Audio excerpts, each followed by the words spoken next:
list, I'm sure you already know. As Heather said, there's copies of the journal available at the back, and very good reads they all are. And I'm delighted to introduce Jeremy Harte, who is a researcher in folklore and archaeology, interested in sacred space. Heather tells me that you've told us that the place to be is Bognor, yes, in order to take advantage of is it a Saxon hall? That's archaeology without folklore as yet. Right. If anybody would like to stand on the beach going, I know it's there because the ghost appeared, and point at an accusing hand at the pig group. Jeremy's book, Explore Fairy Tale Traditions, which won the Catherine Briggs Award, is available. It's yours, but we have no copies here, but it is available. Google Heart of Albion, who is the publisher. He has one or two other useful folklore books as well. Google it after the event. If you get cold, the windows can be closed down. Of course, as we know, these rooms get very overheated, so I'll now hand over to Jeremy, who's going to talk about Subversive or What, Fairy Tradition and Social Order.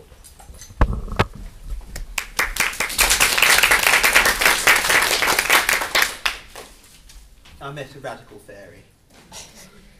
Not one of the radical fairies of Minnesota, who you must Google when this is over, who are a really quite remarkable group, distinguished by the combination of large beards and pink underwear. But an active radical fairy who was also an anarchist and had subsequently become an academic. I refer to Andy Letcher. Anybody who has ever contacted Andy will know that he has done some excellent research on the boundaries of academic understandings of oppositional groups and embodied resistance to the powers of late capitalism. Andy's form of embodied resistance was spending an awful lot of time up trees during bypass protests. Eventually, of course, he had to come down because they cut the trees down, and the whole road movement moved on. But by that time, he was in a position to write an excellent article for Folklore on the role of fairies in the protest movement, which was pervasive, particularly an English thing. That there were lots of people employing fairy imagery. You went into the appropriate camps, there were people sort of jumping around saying, we're pixies. And Andy got a bit fed up with this, I'm afraid, because even when you're an embodied folklorist, you can't put up with this all the time. So he went to the camp over the way, which was occupied by a bunch of, hairy ex-biker types, who said, God, we cannot stand all this bloody fairy rubbish. That's because we're trolls. So having hit upon the appropriate identifications, they then proceeded to work within role. And of course, what fascinated Andy, as an activist, but a morally engaged one as well, was the fact that if you were in that period acting as a road protester, obviously simply by virtue of standing in front of a bulldozer you were engaged in something illegal. At the same time, there were sectors, as Andy says, not by any means the whole group, but a sort of 5 to 10%, who were quietly making sure that the bulldozers weren't operative by removing small bits of metal from the side and inserting sugar into the petrol tank. A practice known in England as pixieing, fascinatingly known in America as monkey wrenching, because the English never went in for this pixie thing. But quite clearly you've got here the correlation of fairies with mischief. Mischief is an absolutely wonderful word. Mischief is crime, only it's all right somehow. Mischief night in the north of England is when you go around taking advantage of the dark of the Halloween period to go around and remove people's gates from their hinges and put them on bonfires, but it's all right because it's socially constructed as permitted deviance. It isn't nowadays, of course. One of the great difficulties folklore is, comes across is when a policeman turns up. In the case of the protest camps, obviously you also had a minority culture in which permitted deviant behaviour towards bulldozers was not encouraged by, the majority culture that was trying to build the roads. So the pixies were essentially an empowering myth. You were able then to say, well, here I am, I'm here because of to do things which in my ordinary personality I wouldn't do. Turning yourself into a pixie or a troll is one way in which you can actually put on an identity that kind of says, well, okay, in my day job I shouldn't really be doing this, but here I am, I'm a protester. And of course you've got the whole kind of microculture thing. You were living absolutely isolated. A lot of this was happening before universal mobile communications and so on anyway. And anyway, you couldn't get any reception if you were actually 15 feet down a nurse tunnel like Swampy. So you were able to generate your own micro-belief system. It's a fascinating instance of folklore because we're so used to people being in touch with each other. It's very difficult now to conjure up a minority belief system. It's only in an extreme case like this, where you've got people isolated, of course, in reasonable levels of danger. A lot of this stuff was not safe to do by anybody's guess. You were putting yourself at danger deliberately in order to delay the programme. Thinking that you were on the side of the fairies was empowering. And of course the next stage was thinking that you were a fairy, which was even more empowering because it involved an element of disguise. You've got to disguise yourself as something if you're going to commit violence to government machinery.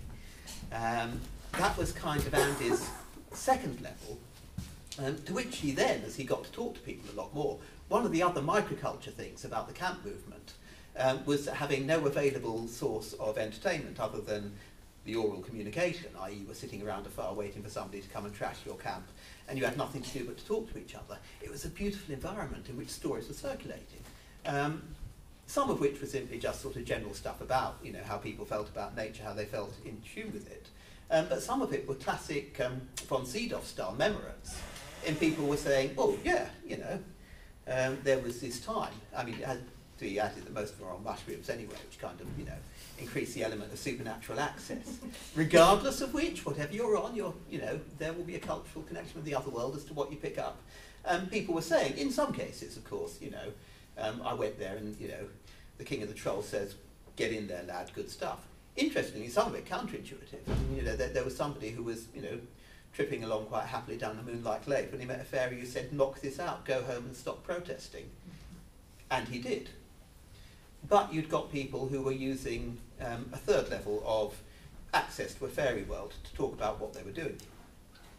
And I thought, this is interesting. I mean, I remember, the first time he gave it as a talk, I've heard all of this before, because the use of fairy disguise in different kinds of protest movements has a long and honourable history. A whole book was written a couple of years ago on the War of the Demoiselles. I don't know if this rings any bells, but this was because it is almost explicitly an environmental war, consists of movements by essentially the post-revolutionary French government to overturn the customary basis of forest law. Because one of the things about Ancien Regime France is whatever its defects, it was big on enforcing custom. And that there had been a forest management regime up to that period, which had been a kind of classic mixed arrangement. People had livestock, they grazed them in the forest for half the year, they brought them out of the forest in the winter. You had got rights of pannage, you've got rights of gathering, you've got turbary, all the things that are enshrined in English common law. Well and good.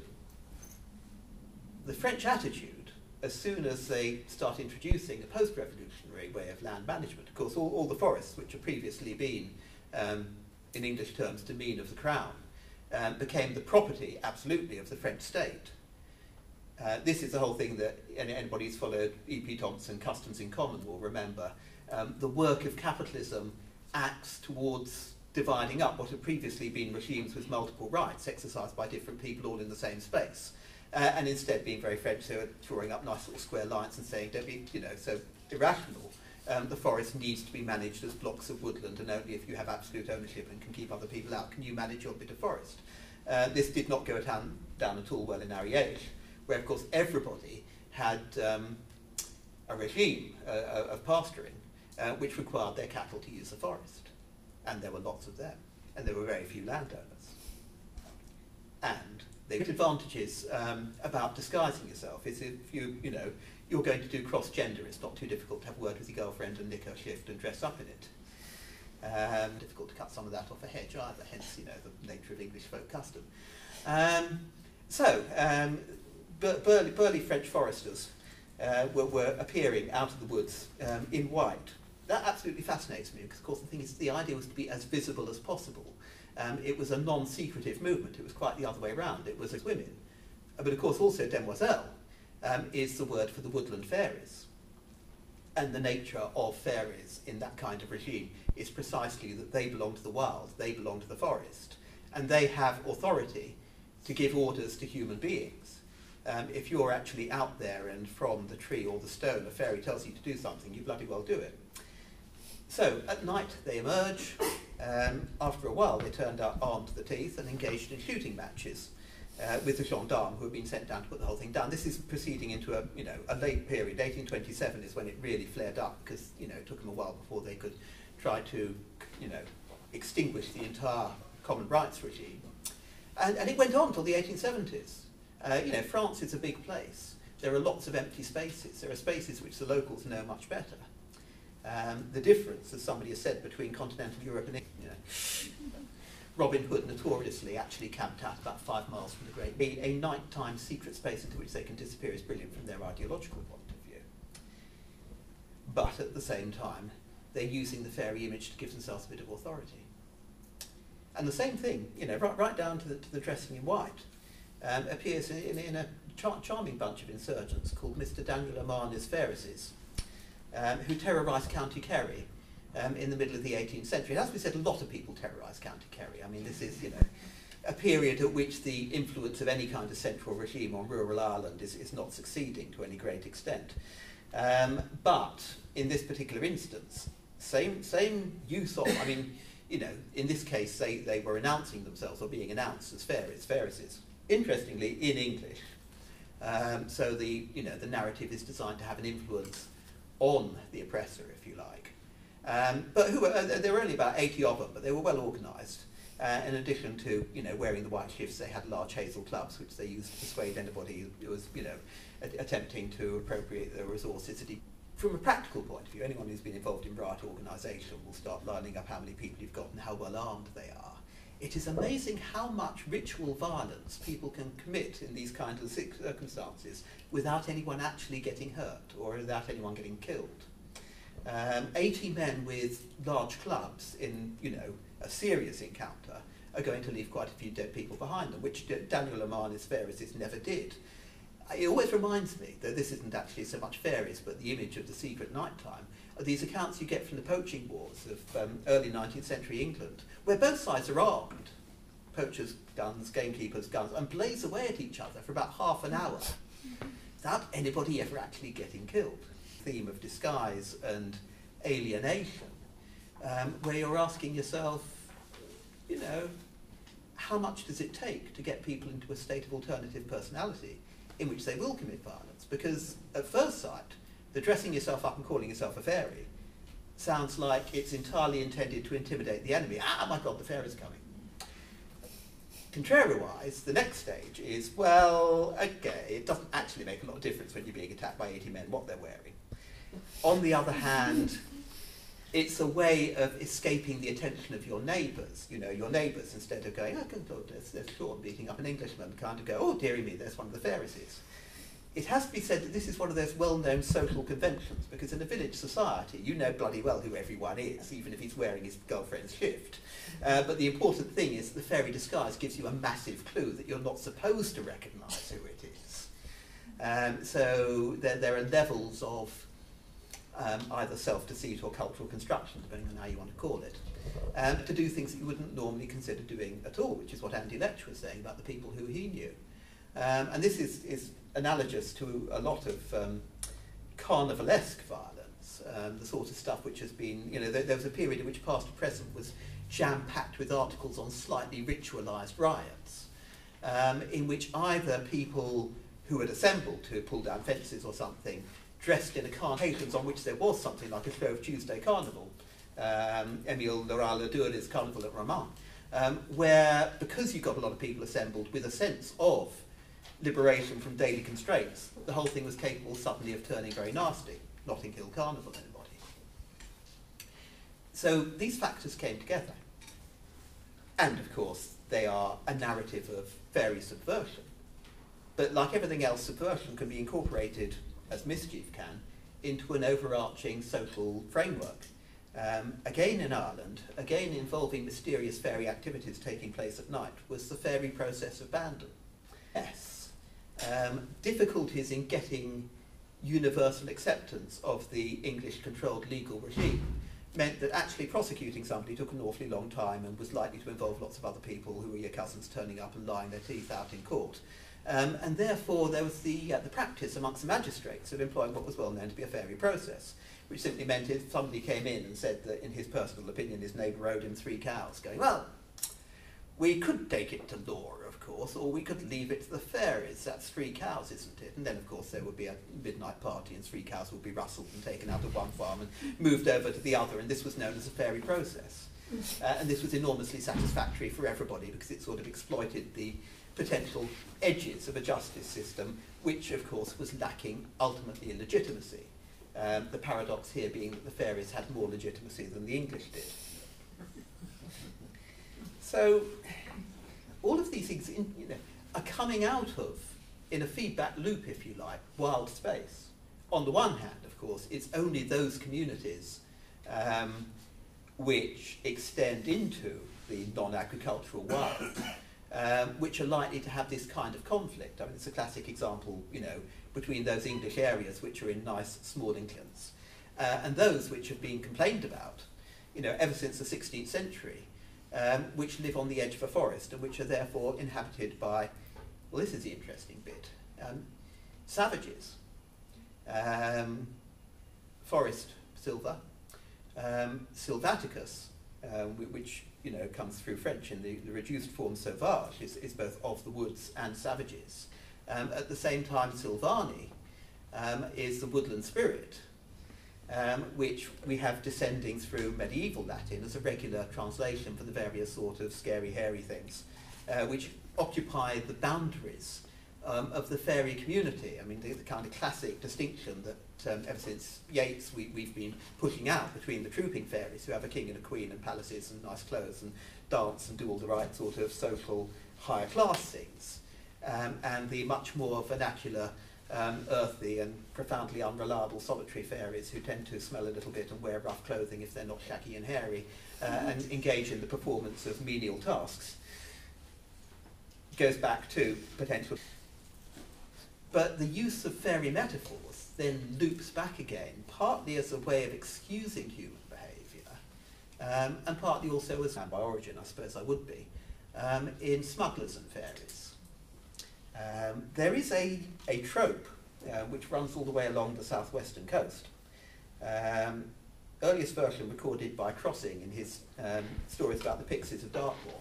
Dartmoor fascinates me because it is the only English wilderness. It's one of the few places in England where you can go for a walk and end up dead if you don't, tell anyone where you're going and it's bad weather. And it therefore provides a test case, if you like, for the question as to whether wild landscapes generate a wild folklore. Certainly the locals are under the impression they do. You can't move on Dartmoor without people telling you stories about the devil hunting it at night and so on. And therefore the pixies, who appear in the rest of south-west England as basically an elegant variation on conventional fairy tropes, not with any large body of legend surrounding them, obviously. This is the problem with kind of southeastern English fairy lore. Suddenly on Dartmoor become rather more alarming, rather more aggressive, and liable to ride horses at night. You can always tell them carrying a heavy weight all the evening. The meta-folklore, if you find one of these horses, is, oh yes, dearie me, yes, the old people used to say it was the pixies. Well, that's what they said. Anyway, but it was really the smugglers. The dynamic of smuggling is, you land goods on the shore. You have an arrangement with the ship, which is the bit which is most endangered. The ship is the one that's going to get picked up by cutters from the preventive men taking it out. Once you've reached the shore, you're okay. You toss everything off in a great hurry and then you go back to France, having claimed your money in the economic nexus. The next stage is to get the stuff from the shore to London, which is a difficult bit, which essentially means getting it inland through a sequence of hiding places. Now, what you have to do, therefore, is to transport material without anyone coughing and saying, I wonder what you're doing with those tubs of brandy.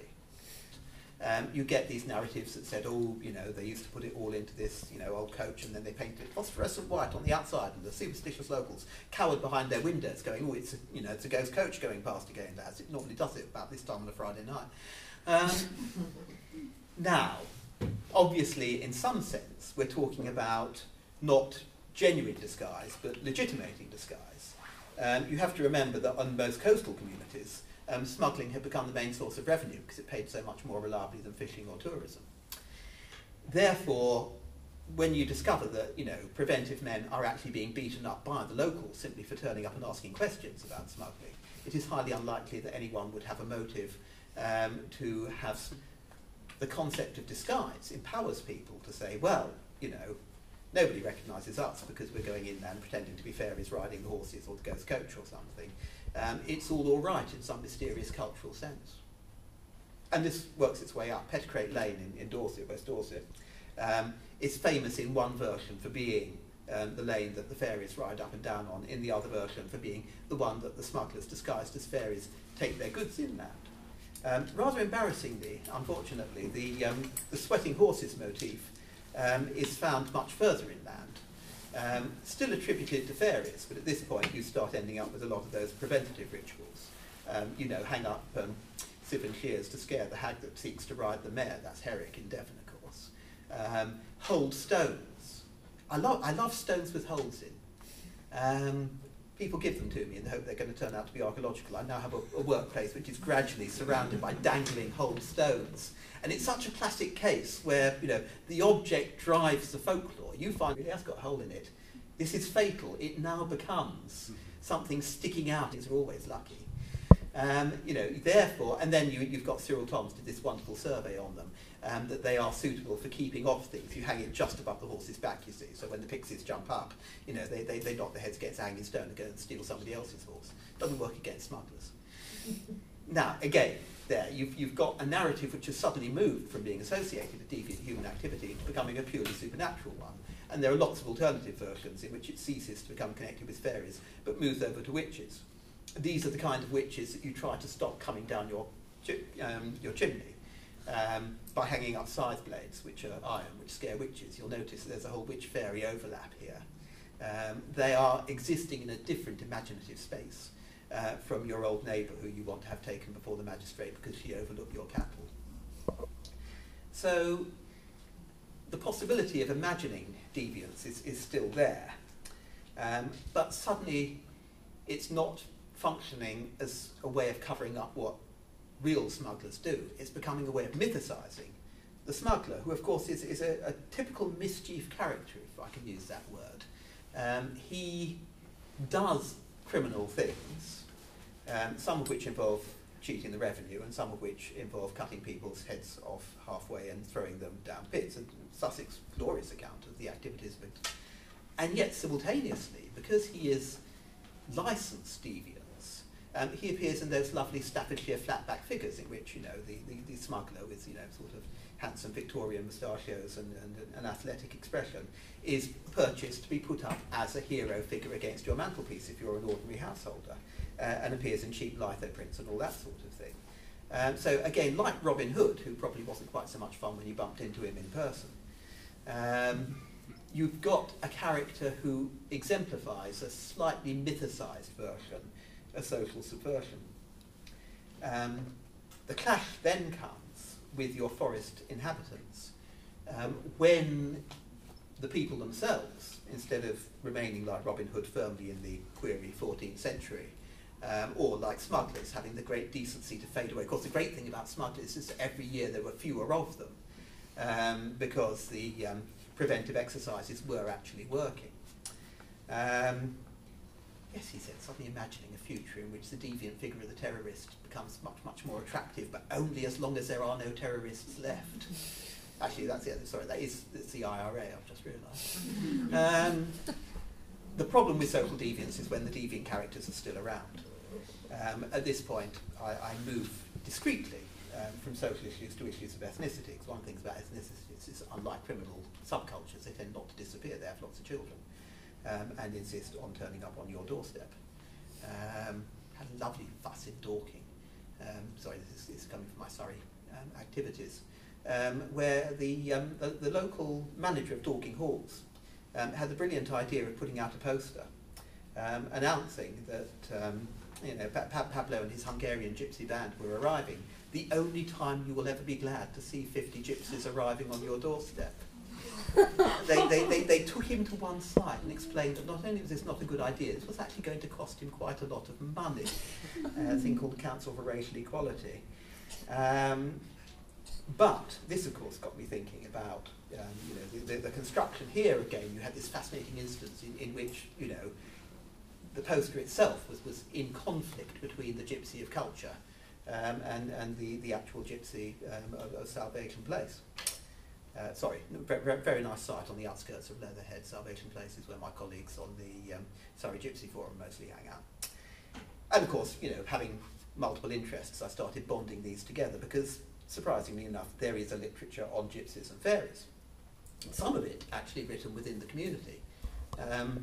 Sylvester Boswell, who wrote one of the first autobiographies to come out of the community, grew up on the Black Patch and then moved over to the beach at Blackpool. Of course, Blackpool's absolutely brilliant because, you know, basically people are on holiday and you can tell them any rubbish, you know, you like and charge a respectable sum of money. They used to, they did, it wasn't rent. They couldn't charge any rent because everybody lived on the seashore, which didn't belong to anybody. So you got fined an equivalent to your rent every year for fortune telling, and then you were sent out again to make a little bit more established deviants. Anyway, no, he grew up and used to play with the fairies. It's well known. It's in his autobiography. And several other people have said this. You know, there's a whole genre of people going, well, you might not think because you live in a house and you don't actually get to know anything about nature. Like, you know, what do you know about the difference between one tree and another? When I grew up, we used to go out. We didn't have any of this, you know, sitting there watching the Gogglebox or anything. We used to go out and play with the fairies, and our parents were glad because it kept us out of their hair for a little bit.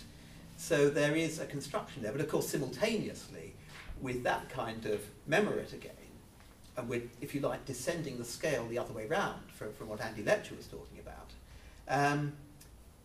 you're then talking about an equal construction in which it's, we are like the fairies. All sorts of potential tropes coming out here because we've got our own language saying we're very nice if you are on good terms with us, but we can be a little bit difficult if you decide to annoy us. It's a potential narrative which gives people, obviously, a capacity for supernatural power.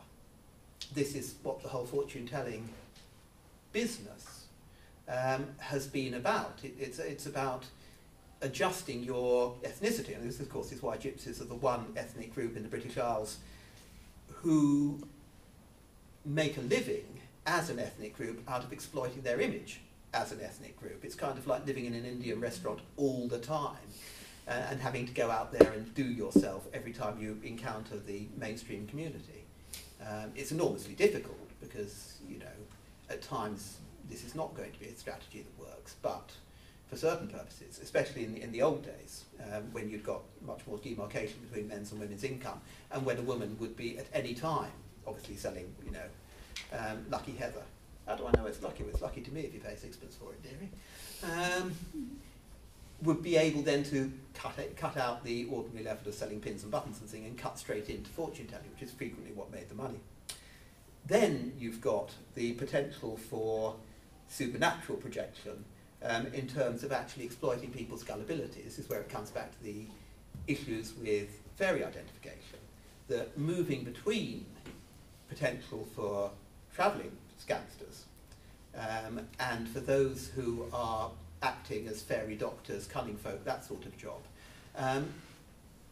You need a license to make people believe something so completely absurd that it's going to involve them losing lots of money. Fascinatingly, what you get in this is what, you know, has been called since the 19th century the great trick, which is the one where you catch somebody's eye for long enough. And it always interests me, the way in which it's done is not, like all con tricks, this is done by building up confidence. You know, you get inside the house, you have a cup of tea, you tell people something sympathetic, and, you know, only when you've established a rapport do you say that, can't imagine why, you know, you're you know, so hard up, my dear, you know, don't you know the way of making money grow? Well, you know, it's just like anything. I mean, it's not going to grow if you leave it in a bag, is it? I mean, you know, potato won't grow if you leave it on the mantelpiece. You've got to put it in the ground, dearie. I mean, the right sort of ground, but there's a field round the corner where if you do exactly the right thing, so I know, look, for a small fee, I will do it for you. You know, just wrap up your savings, doesn't matter how much, even a little bit will grow, my dearie, but just all of them. Got to be metal. Wrap it all up. Oh, and any silver cutlery as well, if you can borrow that off your mistress. Yeah, okay, that'll grow wonderfully. You know, why do you think they get those big, you know, silver serving forks from? You know, they started off as teaspoons. And it's buried, having been handed over in the bundle. some artful substitution has taken place. Tragically, when the bundle is dug up 3 weeks later, by which time, if you have any sense whatsoever, you have moved to another part of the country, the bundle turns out to contain a few bits of lead and some old chippings. And it appears in the newspapers, of course, which is a great way in which you can follow it. But without your sense of being a supernatural person, which in the early versions, Owen Davies has written up some of this material on London, is being put together with a sense of, you know, yes, I am in direct communication with the Queen of Fairies, and she has told me, you know, she wants you to become rich. This is how you're going to do it. Fairies and deceit. It's, you know, a repeated folklore trope, but it works both ways, evidently. But then, simultaneously with that, as I say, moving to the third level out of these, you've got these constructions in which the fairy then becomes a way of imagining people. I'm fascinated by this because, you know, it's been around in discourse about folklore for about 300 years. Wonderful chap called Joseph Lucas up in Cumberland writes a folklore riddle, one of those lovely parish histories where there's something good on every page. Because he's writing down all the stories, basically. He's so early that he has few documents but lots of memories of how things used to be. And hobgoblin clothing story. Curiously, in this case, you know, the hairy man comes in and does a great deal of useful work around the house, and then they decide not to give him a suit of clothes. This is an early version, so it's not quite so subsumed into the regular narrative. But that they really feel that it's a bit embarrassing having him so shacky, so he ought to be shaved. And they shave him all over, at which point he rushes out, shouting, you know, Daddy, they clipped me and piled me full sore, but Daddy, I feel well and cannot stand no more. And he's taken off by the bigger, even hairier supernatural being, who, and at this point Lucas says, well, that's a story, but of course it's really some gypsy, you know, who got his kid taken into service so he didn't have to worry about looking after him for the winter and was picking him up again in the spring. Probably a negative social image. And yet, when I look at it, I'm not sure whether any ethnic image which involves identifying another group of people with the supernatural is ever positive, although it's frequently presented as being such. I remember that wonderful passage in classic Garner style, at the end of which he kind of goes, yeah, well, goblins, fairies, of course, you know, there's more to it than people imagine. And he then gives a couple of memorets from the chap in Monmouthshire, Pembrokeshire, Reverend Jones, about people actually seeing substantially real and realistic sounding fairies in the fields. One might have one's own construction on that, but as far as Garner is concerned, this is, you know, real in the ordinary sense.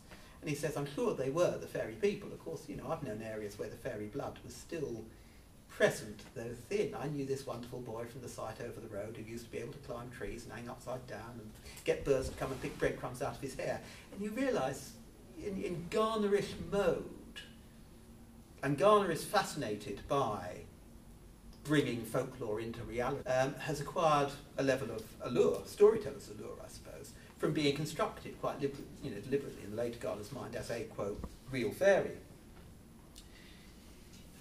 But the thrust to find the fairy, you know, to bridge the gap which everybody is unhappy with between the narratives that we're presented with and the pressure behind them, the claims for reality that they make, has been going on for years and years and years. I mean, the first person to really move into real fairy studies, it's a whole field actually, we should have a chair in it, is Robert Kirk. Oh, actually, we could have him, he's still around.